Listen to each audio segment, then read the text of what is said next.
Mungkin pertama kali milih di pemilu kemarin ini tuh ya cukup exciting ya, karena aku tuh kira yang aku pilih cuma presidennya aja, tapi ternyata ada yang lain juga, ada caleg yang lain kan, kayak DPRD, DPD.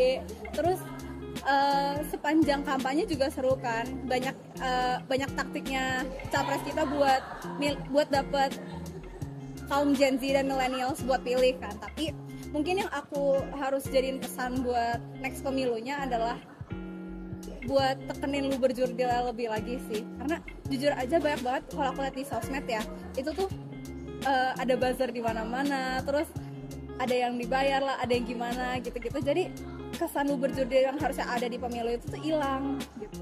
Pesannya sih bagus ya, karena tempat pemilihan umumnya di dekat rumah itu cepat, terus panitianya juga ramah-ramah. Harusnya sih juga tempatnya jujur ya, karena orang-orangnya juga dikenal gitu. Jadi so far bagus lah kesannya. Kesannya sebenarnya seru banget, karena salah satunya yang bikin gak pernah lupa adalah karena kertasnya tuh gede banget ya. Jadi buka dan nutupnya serta nyoblosnya itu emang sangat susah banget, ribet, tapi sebenarnya seru sih ternyata.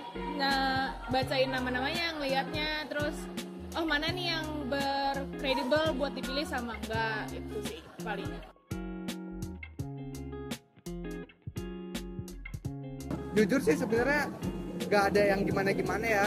Mungkin yang menariknya itu malahan di sisi bagusnya, karena dia cepet, sedangkan di tempat lain tuh cenderung kata orang-orang ngantri lama. Kalau yang di dekat rumah sih enak, cepet, jadi mungkin sisi menariknya di situ karena pelayanannya bagus gitu. Kalau yang menarik, mungkin dari kecil emang udah ikut orang tua kali ya ke TPS. Untuk menariknya sih bisa dapet cap jari ini, terus sama bisa ngikutin juga politik tuh sebenarnya seperti apa. Walaupun kita orang awam sebenarnya nggak tertarik sih sama politik, tapi 5 tahun sekali kata aku sih harus ngikutin sih, biar tahu kalian mau milih siapa.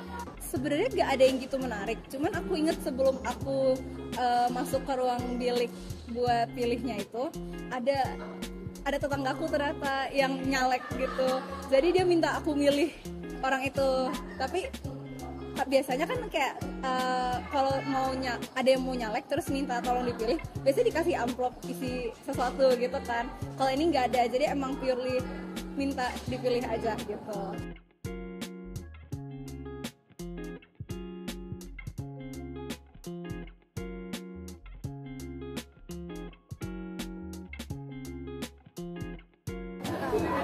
Tahu Apple Vision Pro, tahu yang baru dikeluarkan Apple, bentuknya mirip seperti VR.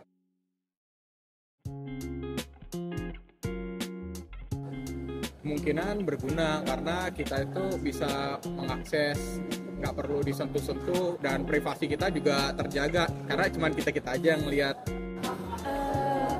Menurut aku sih lumayan berfungsi ya, apalagi kan dia bisa contohnya bagi orang yang sering menaiki kendaraan umum bisa bekerja atau nggak bisa nonton film gitu tanpa merasa ada gangguan. Jadi menurut aku lumayan berfungsi.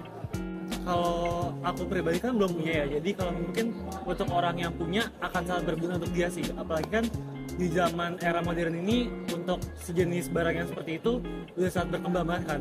Jadi pastinya akan sangat berguna banget untuk orang-orang yang punya keaktifan yang lebih luas dari yang ada di dunia luar, tapi mereka tuh pengen tetap bekerja gitu, jadi akan sangat membantu banget.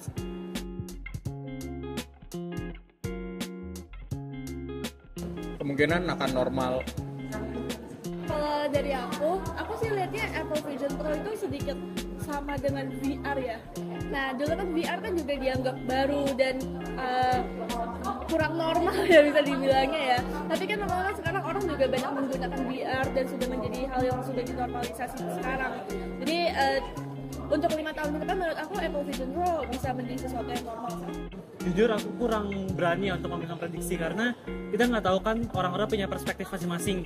Barangkali ada beberapa orang yang punya pandangan negatif atau positif terhadap si Apple Vision Pro ini. Jadi kayak menurut aku juga belum tahu sih, masih 50-50 kan ya soalnya. Jadi kemungkinan besar sih bisa berkembang, kemungkinan besar bisa enggak gitu. Jadi tergantung dengan mindset orang aja terhadap si Apple ini.